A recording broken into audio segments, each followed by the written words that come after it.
하나님의 말씀 함께 보겠습니다. 계시록 17장입니다.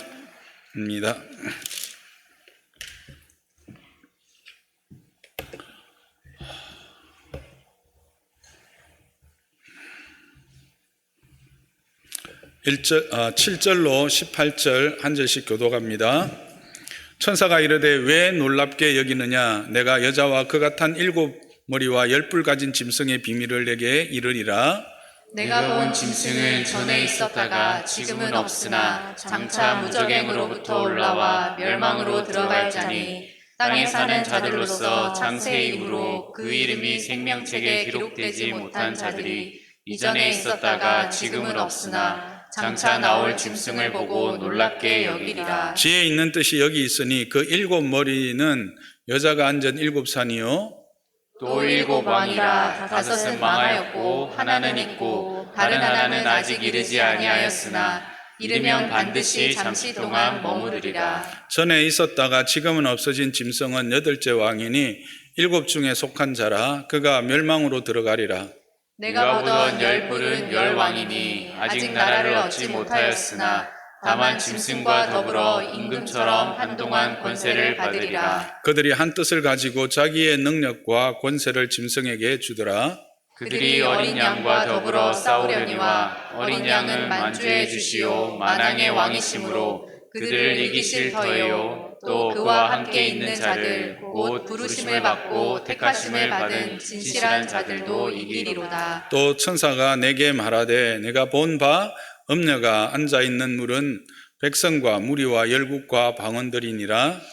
내가 본 바 이 10뿔과 짐승은 음녀를 미워하여 망하게 하고 벌거벗게 하고 그의 살을 먹고 불로 아주 사르리라.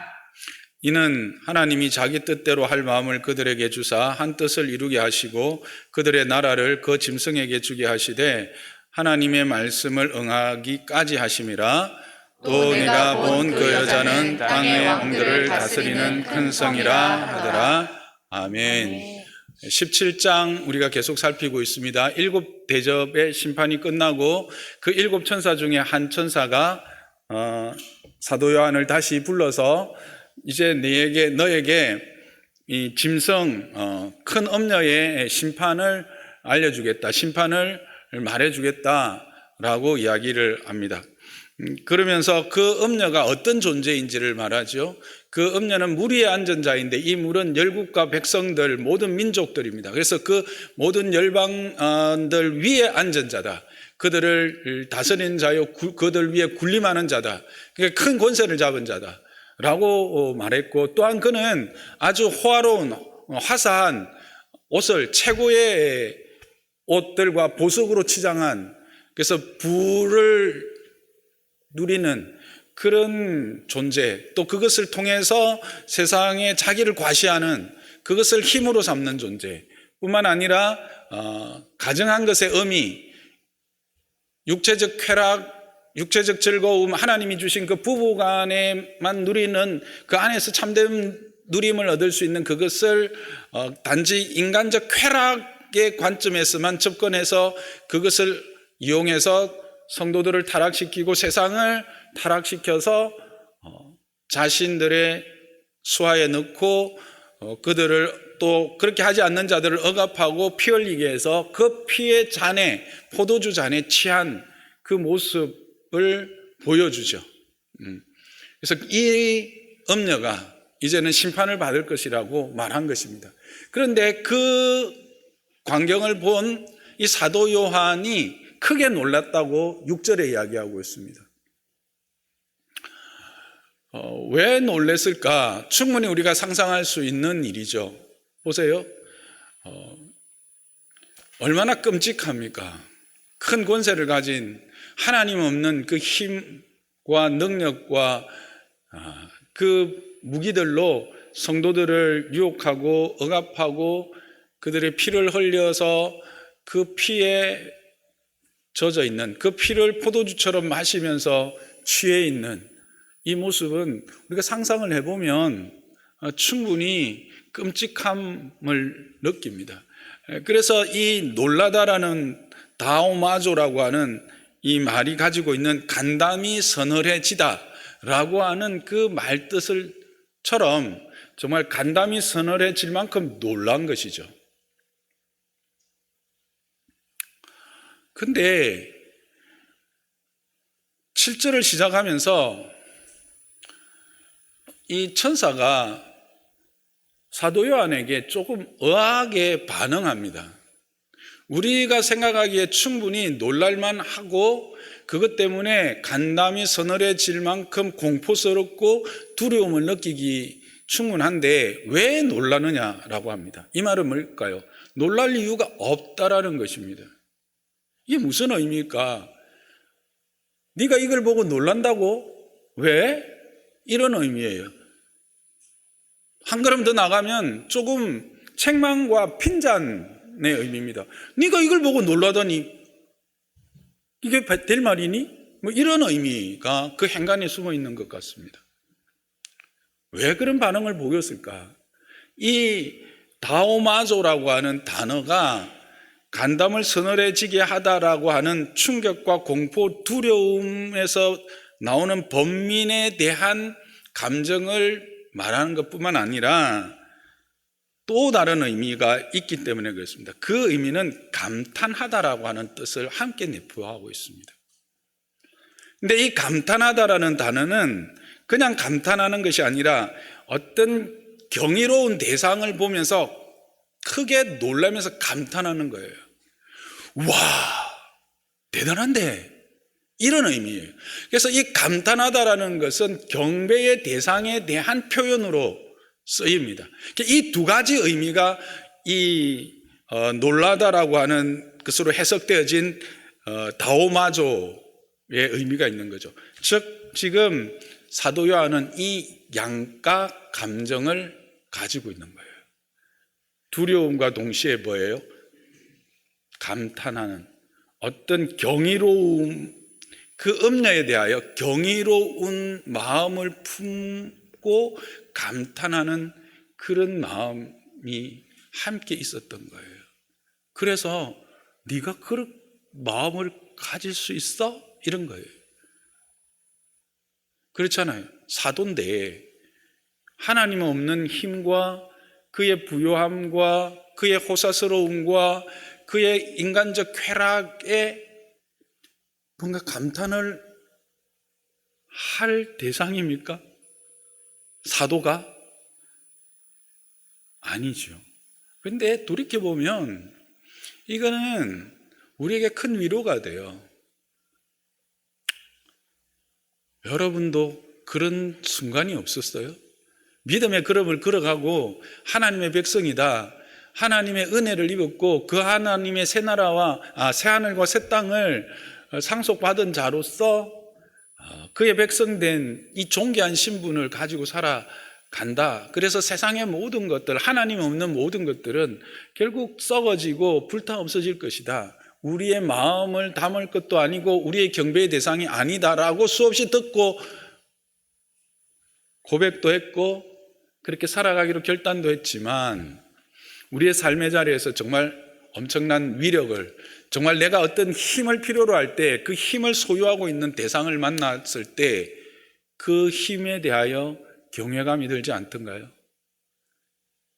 여러분들 솔직히 장관만 만나서 그 장관이 뭔가를 약속만 해도 와, 장관의 파워가 대단하구나. 저도 한번 만나보지도 않아서 모르겠지만 그렇게 생각한다는 거예요. 세상 사람들이 왜 그렇게 배지를 달고 국회에 가고 싶어 할까요? 왜 장관이 되고 싶어 할까요? 그 힘이 대단하기 때문에 그렇다는 거예요. 그래서 우리도 믿음의 걸음을 걸어가지만 때로는 그와 같은 현상 앞에서 그런 대상에 대하여 또 그 권세에 대하여 힘에 대하여 이런 감정을 가지게 된다는 거예요. 그것이 힘뿐만 아니라 물질에 대해서도. 여러분 호화 요트 타고 대서양 지중해에서 정말 맛있는 음식들과 함께 파티를 열어요. 부러워요, 안 부러워요? 근데 우리는 이제 그 다음 거에는 우리는 감탄은 안 하겠지만, 그러나 그 인간적인 쾌락, 하나님 없는 그 한 걸음 더 나간 성적인 타락하는 그런 모습들을 우리는 보게 되잖아요. 듣게 되잖아요. 그러면 세상 사람들은 어떻게 해요? 그 감탄하죠. 대단하다. 그래서 그 뒤에 보면 그 생명책에 이름이 기록되지 않는 자들은 놀란다라고 말하고 있어요. 생명책에 기록되지 않는, 즉 하나님 없는 자들, 그리스도의 종의, 그리스도의 자녀가 아닌 자들, 새하늘과 새 땅을 허락받지 못한 자들은 놀라는 것은 당연한데, 니는 놀랜다고? 사도인 너가 놀랜다고? 이렇게 된 겁니다. 근데 앞에서 지금 말하고 있는 것 우리가 확인해 보듯이 우리도 실제로 그렇게 된다는 거예요. 여기에 대해서 성령이 천사를 통해서 말씀하여 주는 비밀이 있어요. 너가 이걸 듣게 되면 다시는 놀라지 않을 것이다.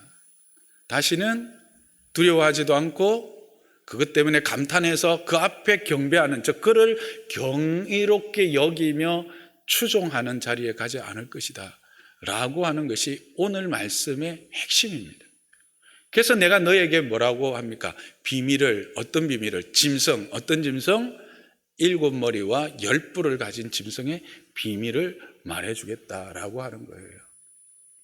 오늘 저와 여러분도 이 짐승, 7머리와 10뿔 가진 짐승의 그 비밀을 깨달음으로 두려워하지 않고 뿐만 아니라 그들을 부러워하거나 감탄하여 경이롭게 여겨 경배하는 자가 되지 않기를 주님의 이름으로 축복합니다. 근데 여기서 이제 비밀이라고 하는 이 단어 뭘까? 제가 5절 할 때 이 비밀에 대한 이야기를 잠시 했어요. 시크릿이 아니라 미스테리다. 그리고 헬라어로 이게 미스테리온입니다. 미스테리온. 신비한, 예상치도 못한 어떤 무엇.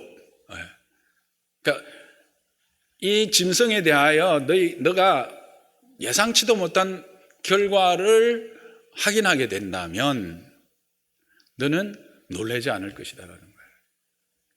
그러면서 이 짐승에 대한 이야기를 시작하고 있습니다. 이 짐승은 어떤 존재인가? 이 짐승은 어떻게 이 땅에 있었고 어떤 역할을 한가? 이렇게 이야기합니다. 네가 본 짐승은 전에 있었지만 지금은 없다.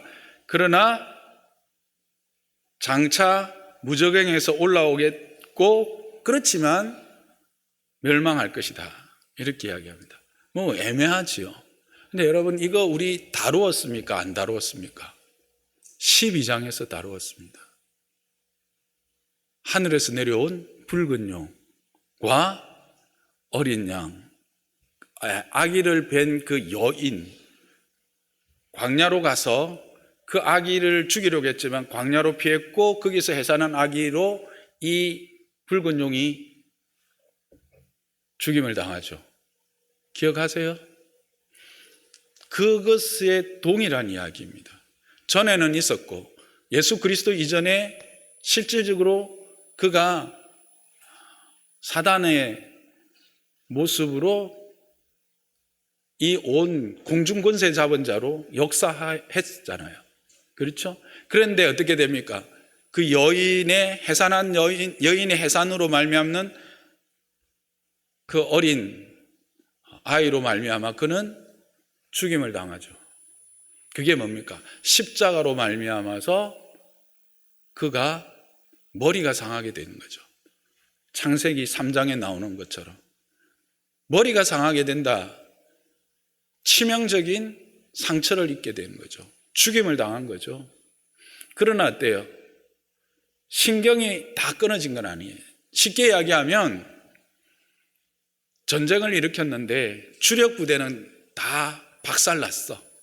뭐가 남을까? 패잔병들 남겠죠.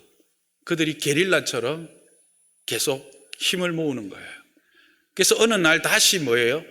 이 처음 그 짐승과 같은 힘을 가지고 하나님을 즉 어린 양을 대적하는 일이 다시 일어난 것이다. 는 것을 간략하게 요약한 것이 전에는 있었고, 그죠? 지금은 없고, 그리고 장차 다시 나타날 것이다. 로 표현한 거예요. 이해되시죠? 안 돼요? 하나님의 구원, 예수 그리스도의 십자가의 의미를 우리는 여러 번 이야기합니다. 십자가는 사단을 창세기 3장에서 말했던 3장 5절에서 말했던 15절에서 말하는 16절 15절 16절 거기서 말하는 사단의 머리를 상하게 할 것이다. 누가? 여인의 후손이. 누구예요? 예수 그리스도잖아요. 그것을 창세기 12장에는 임신한 여인이 광야로 가서 아이를 낳았다. 그 아이로 말미암아 용이 패망하고 죽임을 당했다. 동일한 이야기를 했지요. 그것을 오늘 여기서는 어떻게 표현했다? 전에는 있었고 지금은 없다. 왜? 예수 그리스도의 십자가로 그가 죽임을 당했기 때문에. 그런데 다시 이들이 힘을 합쳐서 도전하는 때가 또 온다라고 하는 거예요. 그런 존재가 누구냐? 짐승이라고 하는 거예요. 짐승. 이해가 되시죠? 안 돼도 어쩔 수 없고.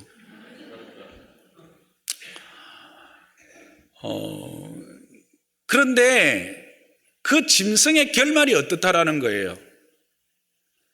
멸망이다라고 말하고 있어요. 이게 말하고 싶은 핵심이에요. 네가 짐승이 가지고 있는 또 그 짐승으로 말미암아 짐승을 타고 있는 음녀로 말미암는 그 엄청난 힘과 부와 그런 어떤 인간적 즐거움 때문에 두려워하거나 감탄하고 있니? 그것들 벌써 지나갔잖아. 지금 없잖아. 물론 다음 중에 좀 나올 거야. 다시 나올 거야. 그래도 그 결말은 멸망이야 라고 말하고 있는 거예요. 그런데 우리 안에는 어떤 또 궁금함이 있어요. 그러면 7머리는 뭐고 그 10뿔은 도대체 뭡니까? 그렇죠? 안 궁금해요? 궁금하죠? 그래서 풀어주시는 거예요. 7머리는 7산이다. 그리고 7왕이다. 라고 하는 거예요. 그러면 우리는 이제 성경은 거기까지 이야기했는데 우리는 이제 더 궁금한 거지. 7산이 뭐며 7왕이 뭔가? 거기다가 이 7이 5은 이미 왔고 하나는 지금 있고 하나는 나중에 온다. 이건 또 뭐야? 이렇게 되는 거죠. 근데 여러분이 지금 제 설교가 잘 안 들리시는 분들이 많을 거예요. 왜 안 들릴까? 본문을 오늘 와가지고 한번 읽어보니까 그 내용이 왔다 갔다 하는 거예요. 계시록을 들으시려면 집에서 최소한 본문을 5번 이상 읽고 오시면 제 설교가 바로바로 들릴 줄 믿습니다. 네. 제가 여러분에게 믿습니다 했습니다. 네. 어디까지 한 거야? 10뿔 전에 7머리가 7산이고 7왕이고 5은 있고 이게 뭐냐는 거예요. 여기에 대해서 크게 세 가지 학설이 있어요. 하나는 로마다. 이 짐승은 로마다라는 거예요. 왜 로마라고 할 수 있느냐? 여러분들이 로마는 7 언덕 위에 세워진 나라다라고 하는 것을 책을 통해서 읽어보신 적이 있으실 거예요. 실제로 로마는 7 언덕 위에 세워진 도시국가로 시작합니다. 그러면 7 왕은 또 뭐냐? 그리고 그 7 왕이 5은 지나갔고 하나는 있고 하나는 올 거라면 이들은 그러면 황제들이냐? 황제들이라 말하고 있어요. 그렇게 주장한다라는 거예요. 어떻게 그렇게 주장할 수 있느냐? 이제 가이사르로부터 시작해서 도미티아누스, 지금 이 요한계시록이 기록된 시점과 도미티아누스가 재직했던 시점이 거의 이제 연대로 비슷하기 때문에 이 도미티아누스까지의 그 기간을 말합니다. 근데 헤아려 보니까 왕이 12이야. 도미티아누스까지. 가이사르부터 시작해서 뭐 아우구스투스, 티베리우스, 아이고 어렵다, 갈리쿨라, 이렇게 해서 하여튼 12이야. 이게 말이 안 맞는 거라. 그러니까 학자들마다 이걸 또 맞추는 거예요. 실질적으로 갈리쿨라 때부터 억압이 일어났으니까 그때부터 시작을 하고, 중간에 있는 갈바, 오토, 비델라우리우스 이 세 사람은 기껏해야 재임 기간이 몇 달에 2달 뭐 하고 몇 달 안 되니까 이 사람들은 빼고, 그렇게 하면 6이 맞춰지고 도미티아누스 때 이렇게 6번째가 되어서 지금 있는 왕이 된다, 그렇게 말하기도 해요. 그런데 그렇게 해도 안 맞아요. 도미티아누스가 7이 돼요. 그럼 도미티아누스가 이전이었다라고 하더라도 그럼 올 왕이 도미티아누스라고 이렇게 세워야 돼요. 어쨌든 이게 12를 7으로 맞추기에는 이게 안 맞는 거예요. 그래서 어떤 또 주장을 하게 되냐면, 산이면서 동시에 왕이라고 했기 때문에 이거는 반복으로 같은 것으로 봐야 된다. 제국, 7 큰 제국으로 보고 망한, 지나간 5 제국은 고대의 5대 왕국, 이집트, 아수르, 바벨론, 바사, 헬라까지로 보면 5이 지나갔고, 이제 로마가 있고, 로마 이후에 어떤 또 제국이 하나 일어날 것이다, 그렇게 보는 것이 합당하다라고 이야기를 하는 부류도 있습니다. 이렇게 또 생각을 하기도 해요. 그런데 다른 어떤 학자는 이게 7이라는 것은 어떤 완전한 수를 이야기하기 때문에, 완전수이기 때문에 7상과 7왕은 역사 내에 존재했던 모든 나라의 합으로 본다. 그래서 5과 하나하나를 시간적 개념으로 생각해서 이 사도 요한이 있는 이 시점으로 해서 지나간 모든 왕들과 제국을 5으로 보는 거예요. 5은 많은 시간이 걸려서 여기까지 왔고, 지금 이 제국 어쨌든 로마에 머물러 있고, 그리고 곧 하나가 오게 될 것이다. 이것은 이 요한계시록이 말하는 바의 시간 개념과 잘 맞는다. 즉 모든 세대의 나라들이 이미 그리스도 나라 이전에 있었고, 지금 그리스도의 나라가 되고 곧 속히 하나님의 나라가 임할 것이기 때문에, 왜냐하면 이게 하나라고 하는 개념은 숫자로 하나의 개념이 아니라 짧은 개념이거든요. 곧 마지막 때가 임할 것으로 해석하면 이 해석이 더 합당하다. 그러니까 이 어떤 특정한 나라나 제국으로 굳이 끼워 맞추는 것은 좀 억지스럽다. 여러분들은 어떤 주장에 동의가 되십니까? 저는요, 3번째입니다. 이거는 이때까지 우리가 계시록을 쭉 풀어왔던 흐름에 합당한 해석입니다. 저도 그렇게 생각합니다. 그러니까 지나온 시간들, 그러니까 사도 요한을 시점으로 한 지나온 시간들을 5으로 보는 겁니다. 그리고 지금 하나로 보고 곧 임할 하나님의 나라. 왜냐하면 요한계시록의 중요한 개념 중에 하나는 하나님의 나라에 속히 임함을 계속해서 강조하고 있잖아요. 그래서 그것을 하나로 표현하고 있기 때문에 속히 임할 하나님의 나라 의미로 하나를 본다면 이것이 더 합리적이겠다라고 생각을 저도 받아들입니다. 그런데 제가 이것을 풀면서 우리는 이게 궁금한데 성경은 이게 궁금했을까? 했다면 비밀을 이렇게 풀어줄 이유는 없다. 비밀을 또 비밀로 남겨놓을 신비스러운 일로 남겨놓으실까? 아니라는 생각이 듭니다. 성경이 말하고 싶은 것은 뭐였죠? 지금까지 계속해왔던 전에 하늘에서 내려온 붉은 용, 특히 또 일곱 머리 열 뿔은 바다에서 올라온 짐승도 동일했죠. 그 용의 휘하에 있는 그 짐승이 전에 한약했고 지금은 십자가로 말미암아 더 이상 힘이 쓸 수 없는 무저갱 속에 있지만 곧 다시 올 것이고 그는 멸망할 것이다라고 하는 이것을 말해주고 싶었던 거예요. 저는 그렇게 생각합니다. 그런데 이 짐승은 모든 세대에 걸쳐서 계속해서 있어 왔고 지금도 있고 앞으로도 있을 것이다. 그것을 다섯 하나하나로. 그렇지만 그 오는 권력, 힘, 그 제국조차도 속히 사라지고 멸망할 것이다. 이게 저는 핵심이라고 봅니다.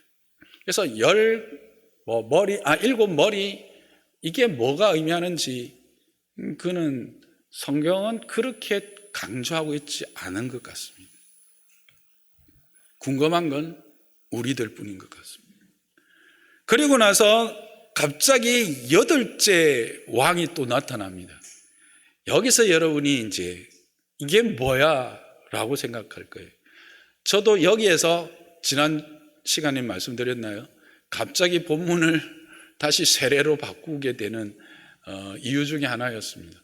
7제까지는 어느 정도 수긍이 되는데 갑자기 8째 왕이 또 나타나는 거예요. 그러면서 이 8째 왕은 7 중에 속한 자라고 합니다. 이게 막 찾아보다가 이거 찾아가지고 뭐 준비하다가는 너무 늦어서 버벅거리겠다 그래 싶어서 제가 이제 본문을 새로 찾았는데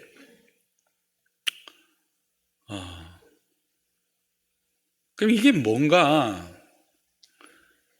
그래서 다시 보았더니요, 별거 아니에요.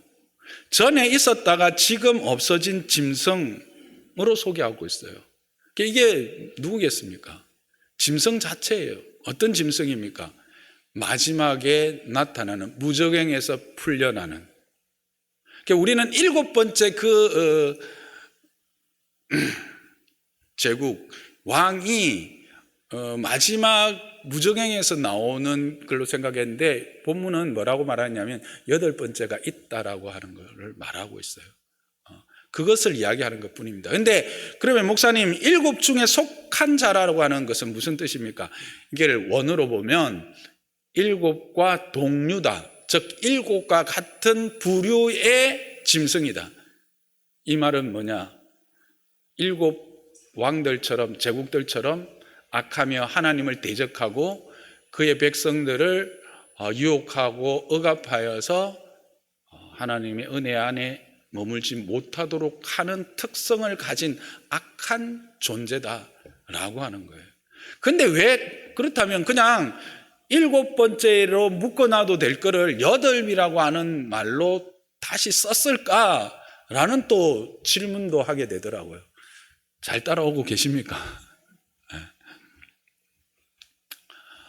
여기에 이제 이 짐승이 마지막 짐승이요, 거짓 그리스도라고 하는 것을 상징적으로 나타내는 표현이 바로 8이라고 하는 겁니다. 지금 우리는 이 8이라고 하는 것에 조금 민감합니다. 여러분 팔요일이라고 하는 소설을 읽어보셨습니까? 그것과는 조금 더 이제 차이가 있기는 한데 초대교회 성도들에게서 이 8이라고 하는 것은 새로운 시작입니다. 한 시대의 종말을 구하고 새로운 시대를 열어가는 첫 자리를 말하는 의미로 갖고 있었습니다. 보세요. 태초에 하나님이 천지를 창조하십니다. 며칠까지 하십니까? 6일까지 하시죠. 7일에 뭐 하십니까? 안식하시죠. 그래서 그 모든 창조된 것들이 실질적으로 운행되어지며 우리가 누려지게 된 하나님의 역사는 몇째 날부터 시작합니까? 8째 날 8일째부터 시작합니다. 예수 그리스도께서 이 땅에 오셔서 죄로 죽었던 우리를 다시 살리기 위하여 십자가에서 돌아가신 날은 언제입니까? 6째 날입니다. 그리고 7째 날에 안식하시고 언제 부활하십니까? 8째 날에 부활하십니다. 그래서 그들에게 있어서, 초대교회 성도들에게 있어서 이 8째 날이라는 것은 그리스도의 부활의 날임과 동시에 종말, 옛 시대가 종말을 구하고 새 시대가 열리는 날로 본 겁니다. 결국 이 짐승이 8째 왕으로 온다라는 말은 이 짐승도 누구를 흉내내며 온다는 겁니까?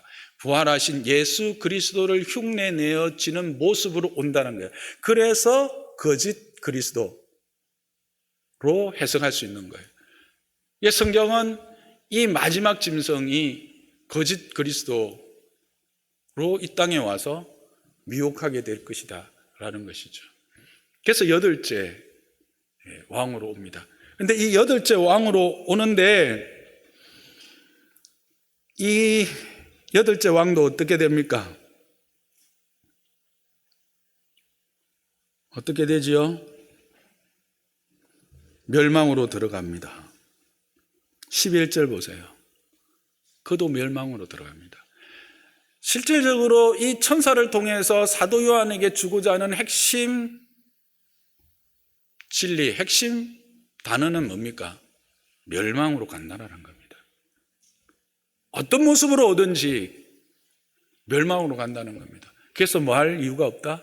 놀랄 이유가 없다. 두려워할 이유도 없고 그것을 가지고 있는 것 때문에 감탄할 이유도 없다라는 것을 계속 그 뒤에 행간으로 말하고 있어요. 그러면 목사님, 열불은 뭡니까? 열불도 또 이야기하고 있어요.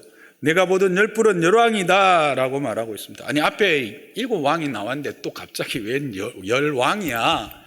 근데 이 열왕은 앞에 7왕과 조금 다른 왕입니다. 어떤 왕입니까? 아직 나라를 차지하지 못한 왕이라고 합니다.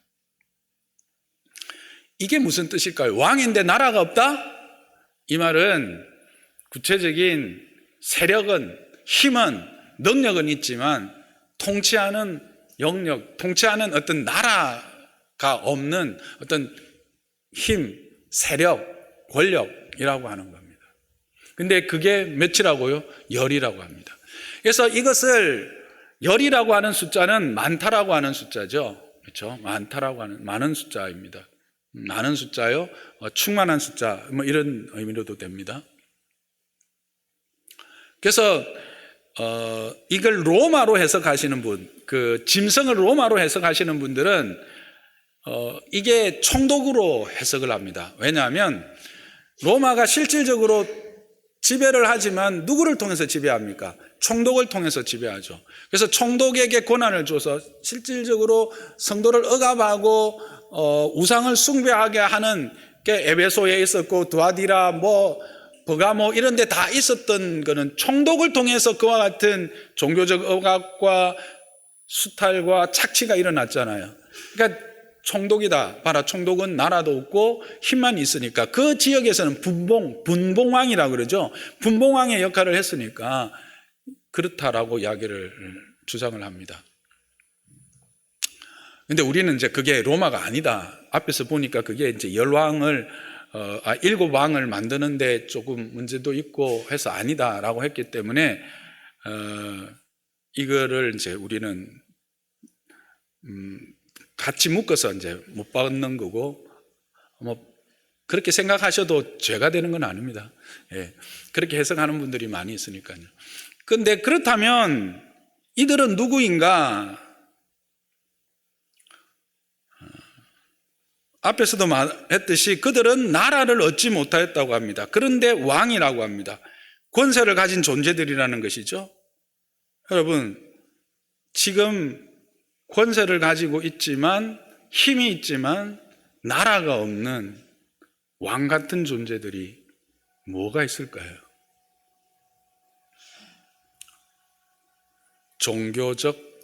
종교의 권세들, 종교 집단들,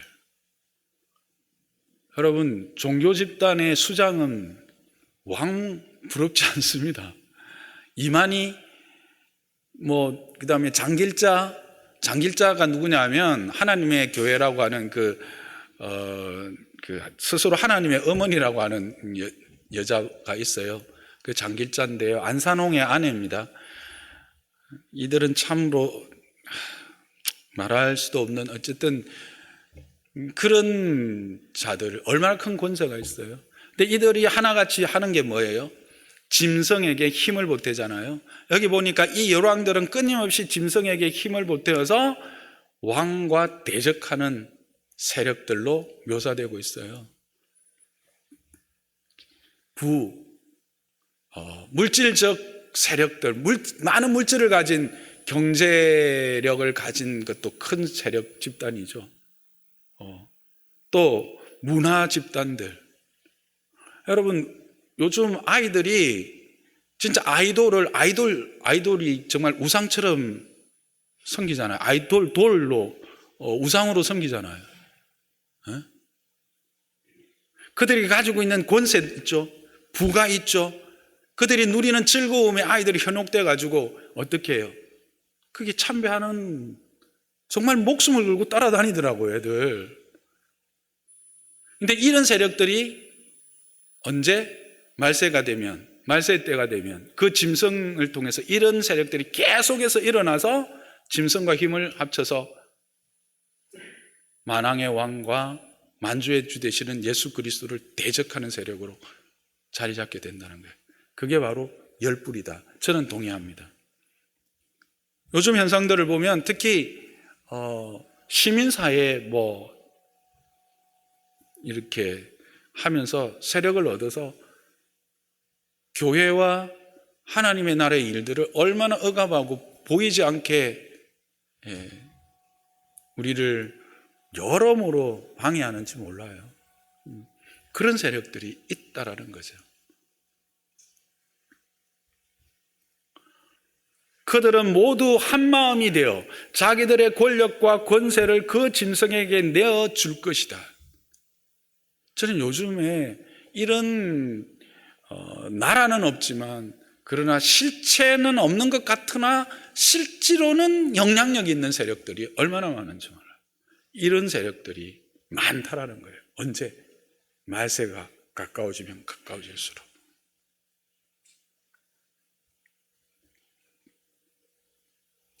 그래서 그들이 이 일곱 머리와 열 뿔을 가진 짐승들이 하나님을 대적하지요. 그러나 그 결과가 어떻습니까? 14절은 우리에게 분명히 이야기합니다.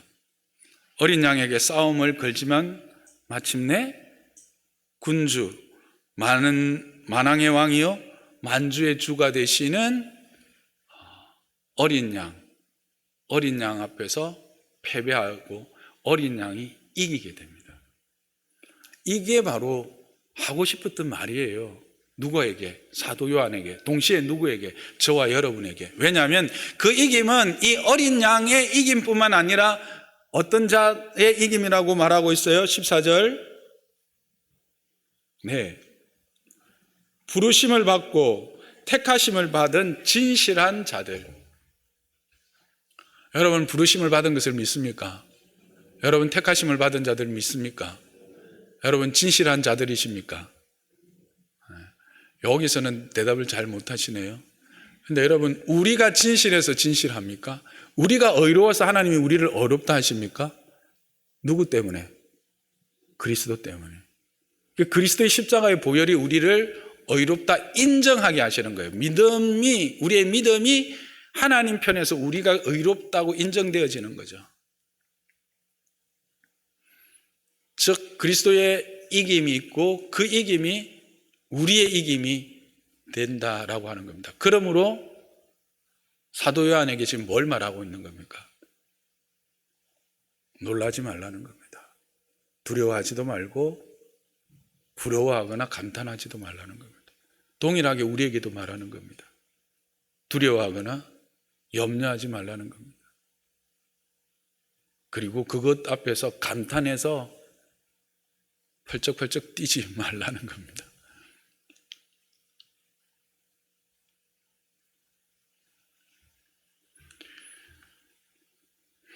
그런데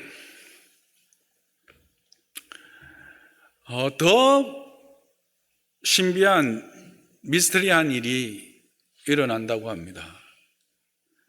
더 놀라지 말아야 될 사실이 있다고 합니다. 그거는 뭐냐면 16절이 이야기입니다. 열불 짐승은 엄녀를 미워하게 되고 망하게 되어서 벌거벗고 그의 살을 먹고 불로 아주 살라버린다라는 겁니다. 잘 지나는 것 같은데 결국은 어떻게 되느냐? 그 안에서 자중질환이 일어난다는 거예요. 악의 결말이 어떤 형태로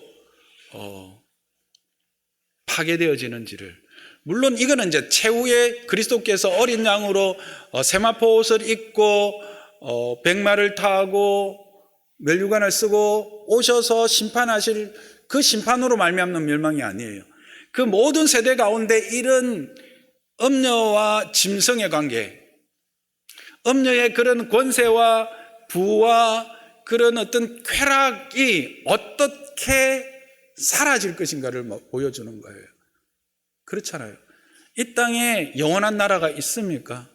나라가 나라를 굴복시켜요. 부끄럽게 만들죠. 그들의 피를 흘려서 그들의 살을 먹습니다. 그리고 불살라버리죠.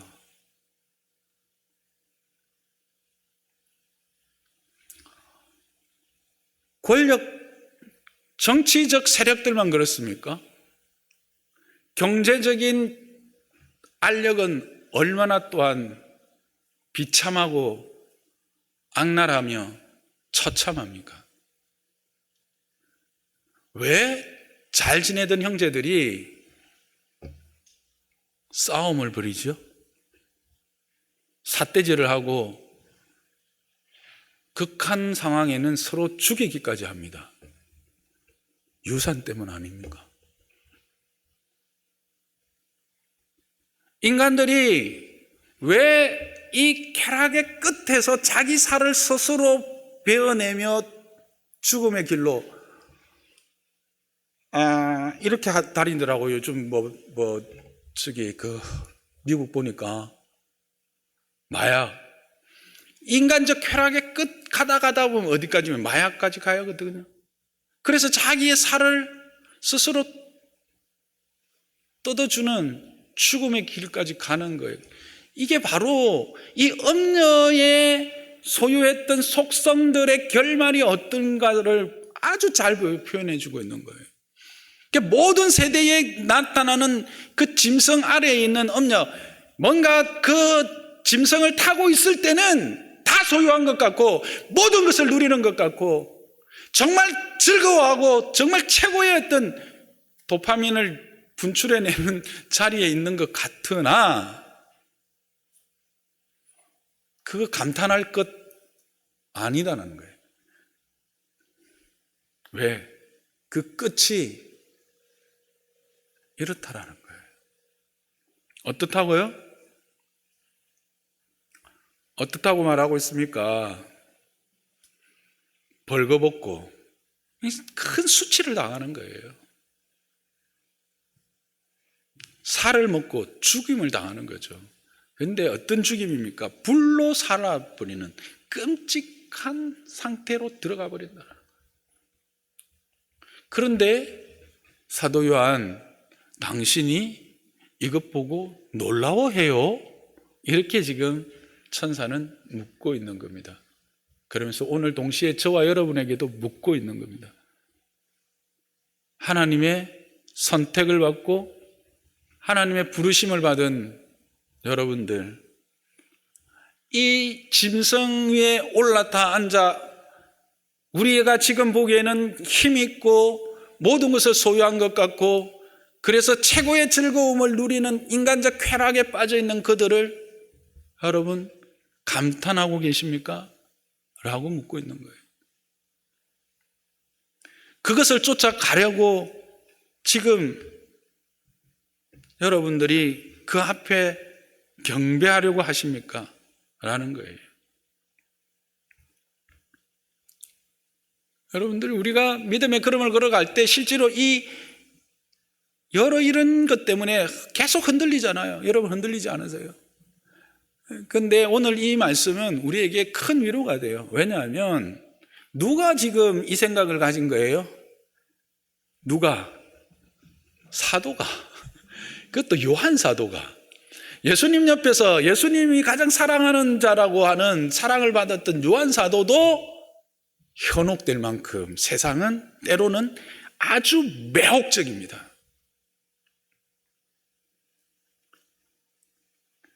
그런데 그게 넘어갔다고 하나님은 우리를 바로 심판하지 않으신다는 거예요.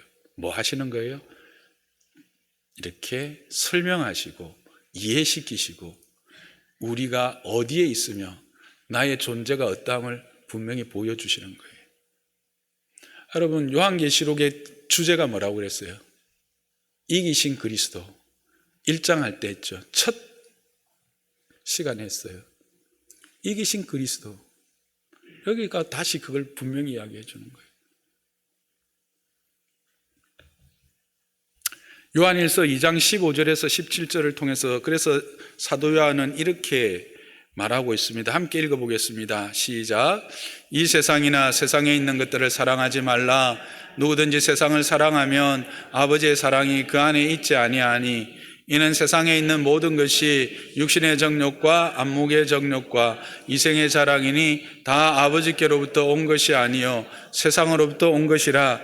이 세상도 그 정욕도 지나가되 오직 하나님의 뜻을 행하는 자는 영원히 거하느니라.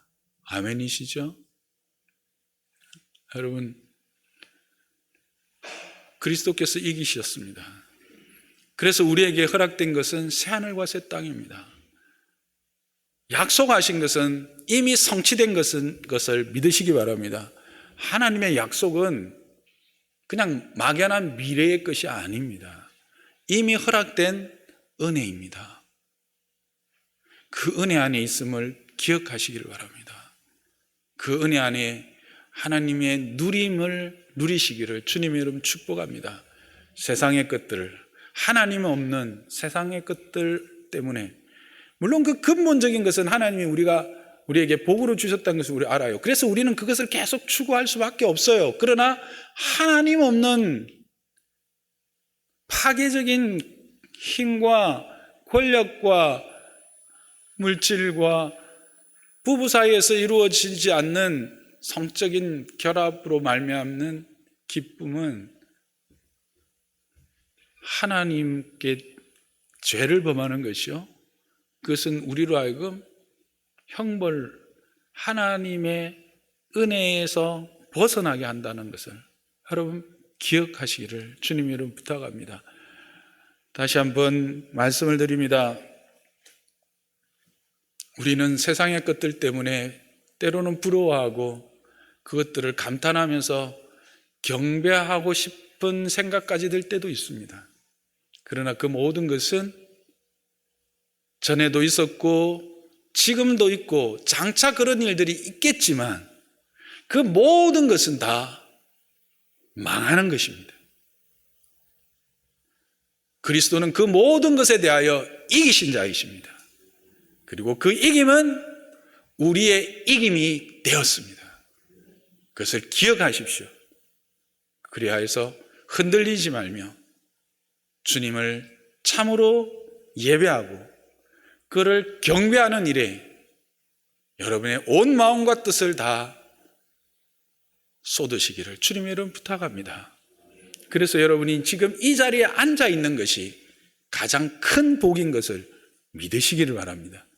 다른 어떤 것을 경배함이 아니라 참 하나님이시여 참 주님이신 예수 그리스도를 경배하기 위하여 여러분이 이 자리에 앉아 있다라고 하는 이 사실이 가장 큰 복임을 기억하며 그렇게 주님을 경배하고 그분만 높이는 저와 여러분 되시기를 주님의 이름으로 축복합니다.